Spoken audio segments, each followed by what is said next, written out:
Sabi sa Mateo 19, talatang 27, sapagkat sumagot si Pedro at sinabi sa kanya, narito, iniwan na namin ang lahat. Sumunod kami sa iyo. Tayo po'y manalangin. Dakilang Diyos, salamat po, Panginoon.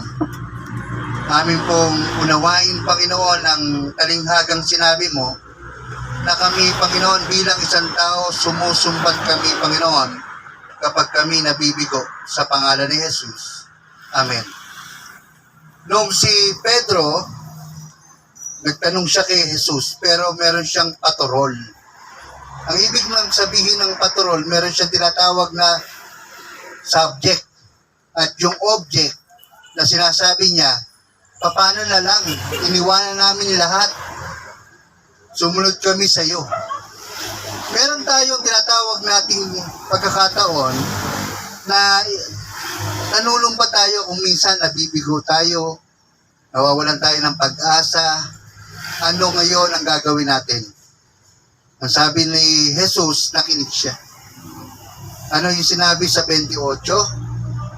Sabi dito sa 28, sumagot si Jesus, katotohanan sinasabi ko sa inyo, ang pagbabago ng lahat ng mga bagay, kapag kayo ay nakaupo na ang anak ng tao, nakaluwalhatian ang trono ng ating Panginoon, yun yung kanan. Ngayon, si Jesus ay nakaupo na.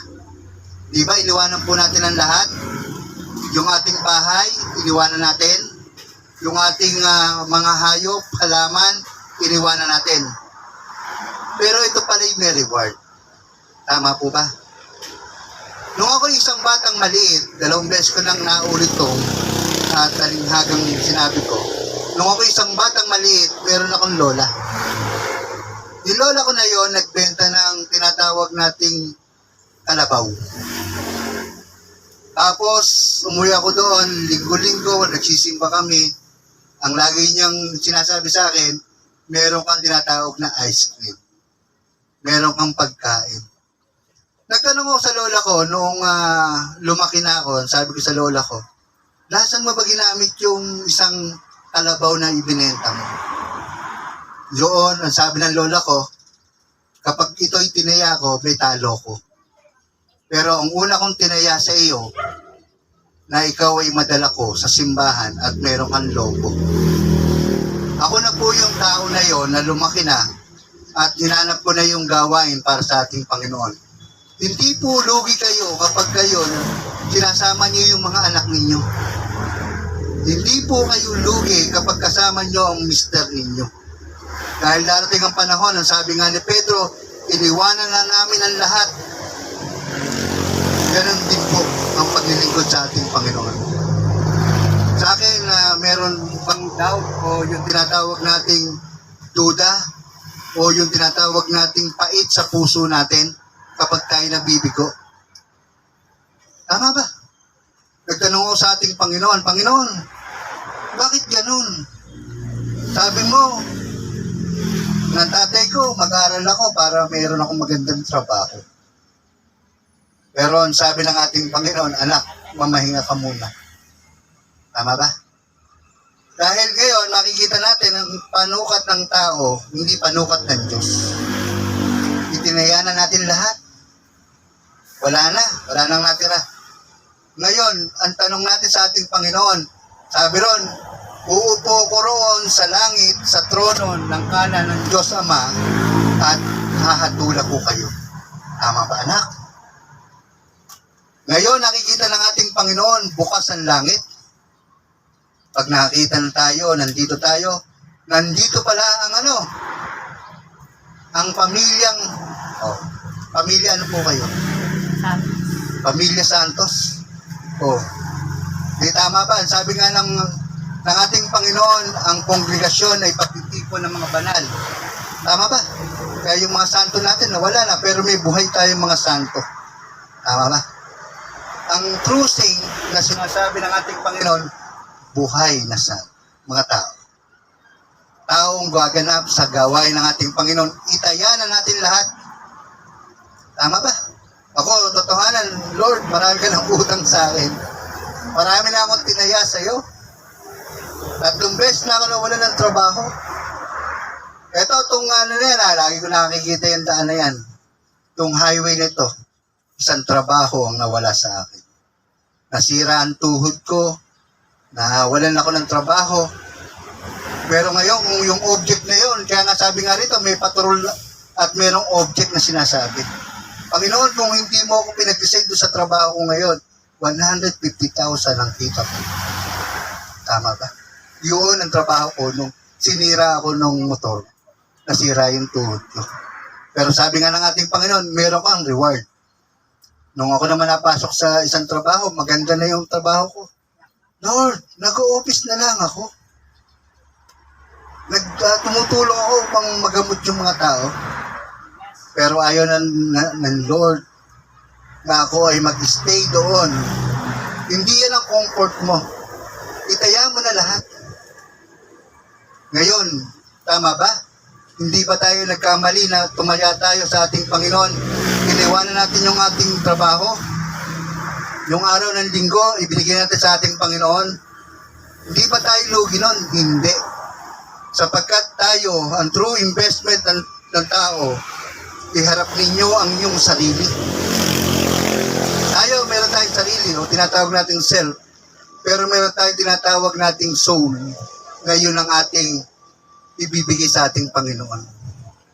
Alam niyo po ba, noong nagkaroon ng mga tren, ang unang inimbento para hindi mabuwasan at kumita yung tren, yung detect na kapag dumaan yung tao, bago dumaan, kailangan magbayad. Tama ba? Saka bubukas yun. Ganun din tayo. Darating ang Panginoon na ibinigay na sa atin yung lahat ng oras, lahat ng bagay ibinigay na sa atin. Pero ang sabi ng ating Panginoon, tumaya tayo. Yung araw ng Panginoon para sa Panginoon. At lahat ng bagay, tandaan po natin, walang tinatawag na tagumpay. Alam niyo po ba, ang buhay ng tao, darating ang panahon, yung may magbibihis sa'yo. Kahit hindi na gusto mong isuot, ibibihisan ka. Tama ba? Ibig sabihin, darating ang panahon, mamamatay ang isang tao, magpapantay yung paa. Darating ang panahon na hindi mo tinaya yung iyong kaluluwa para sa ating Panginoon. Ngayon, yung lola ko, patay na. Pero makita mo yung tinaya niya. Ibinenta yung kalabaw para magkaroon lang ako ng every time na may lobo ko. Kasi sa bawat tinatawag nating probinsya, kapag may lobo kang dala, sa galing, simbahan. Napakaraming lobong ginasta ng lola ko. Napakaraming tinatawag nating serbetes. Na tinatawag, alam ni Kuya Auntie yan. Angke. Yung serbeses. Oh, yun, masarap yun. Hindi nila naabutan yung ice cream ngayon. Yun ang tinataya. Ngayon, tayaan natin. Nakita mo, yung sasakyan ni Kaangke, ginagamit para sa gawain ng ating Panginoon. Tinataya niya yun. Bakit? Ilang kaluluwa ang madadala ni Kaangke sa gawain para sa ating Panginoon. At yung ginawa ng ating Panginoon, meron tinatawag natin ano yun? Reward. Tama ba? Gumamit ka ng cellphone, meron tinatawag na bonus. Reward. Ginaganahan tayong gumamit ng cellphone dahil may reward. Yung buhay mo, kapag mapupunta ka sa impyerno, may reward ba yun? Tumaya na tayo. Kahit gaano kalaki ang kita mo, tandaan po natin, kahit gaano kalaki ang kikitain mo, hindi ka tumbas ng kaluluwa mo kapag ikaw ay napahamak. Lalo kung meron kang 7 anak. Nanay ka, meron kang 7 anak, tapos hindi mo ginawa para sa anak mo ang isang bagay. Pinakamalaking bagay, tayaan natin para sa Panginoon. Yung anak mo, dalhin mo para sa gawain sa ating Panginoon. Rewarded ka. Nanay ko, patay na. Tatay ko, patay na rin. Rewarded sila. Lola ko, rewarded din. Ngayon, ano reward natin? Yung mga asawa, anak natin. Dali natin sa gawain sa ating Panginoon. Ano sabi ng ating Panginoon sa Isaiah 66:1.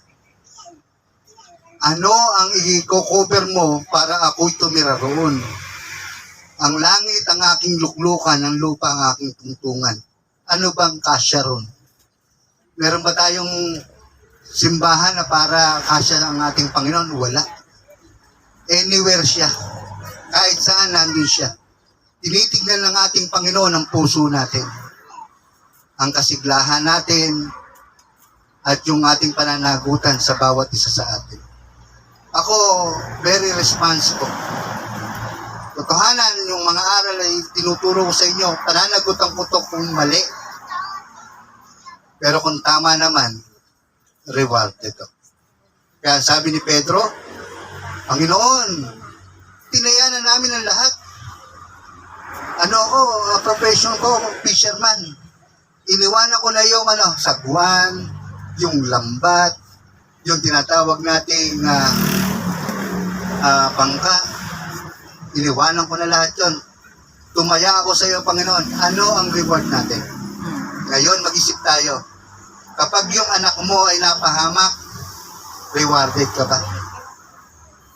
Meron ka mang 1,000,000 sa araw na ito, sa oras na ito, kung mapapahamak naman ang iyong kaluluwa, mag-isip ka.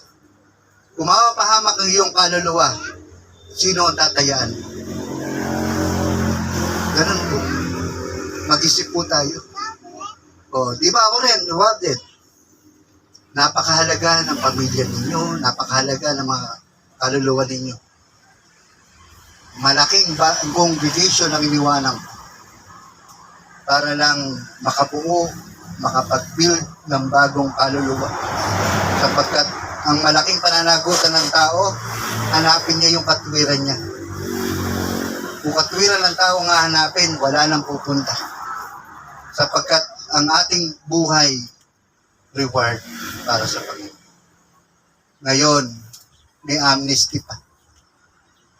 Bilihin mo, 60 anyos ka na, anak mo ay 17, 23, 30. Kung mapahamak naman ang anak mo, rewarded ka ba? Ang totoong rewarded, nagkukumplay yung kanyang buhay para sa Panginoon. Tayo po ay manalangin. Dakilang Diyos, salamat po, Panginoon, sa oras na ito na kayo, Panginoon, ang manguna sa amin. Sa pangalan ni Jesus. Amen. Amen.